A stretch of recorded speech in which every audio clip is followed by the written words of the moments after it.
विदेशियों की याचिका पर सुनवाई को हाई कोर्ट राजी। नई दिल्ली भाषा दिल्ली हाई कोर्ट ने बुधवार को 2 विदेशी नागरिकों की उस याचिका पर सुनवाई करने के लिए राजी हो गया जिसमें अंतर धार्मिक जोड़ों से संबंधित भारतीय विवाह कानून के तहत अपने इच्छित विवाह के आयोजन और पंजीकरण की मांग की गई है।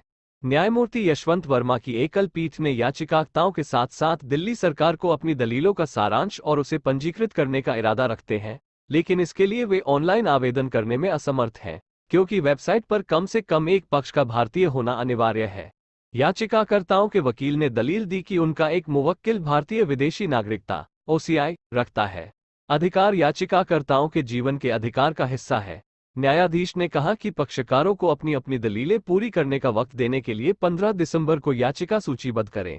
दिल्ली सरकार का प्रतिनिधित्व करने वाले वकील शादान फरासत ने कहा कि वास्तविक मामलों में सैद्धांतिक रूप से विवाह पर्यटन की अनुमति नहीं दी जा सकती है, लेकिन पर्याप्त समय से यहां रह रहे गैर भारतीय पक्षों को विशेष विवाह अधिनियम के तहत शादी रचाने की अनुमति दी जा सकती है। याचिकाकर्ताओं में से एक हिंदू कनाडाई नागरिक है जिसके पास और शादी करने ओसीआई कार्ड है और दूसरा ईसाई अमेरिकी नागरिक है। अंतर धार्मिक जोड़े को शादी करने से रोकना संभव नहीं। हाईकोर्ट दाखिल करने की छूट देते हुए कहा कि सरकार के लिए किसी भी अंतर धार्मिक जोड़े को शादी करने से रोकना संभव नहीं है, लेकिन सवाल यह है कि क्या सिर्फ याचिकाकर्ताओं के यहां रहने की वजह से उन्हें विशेष विवाह अधिनियम के तहत लाभों का दावा करने का अधिकार है।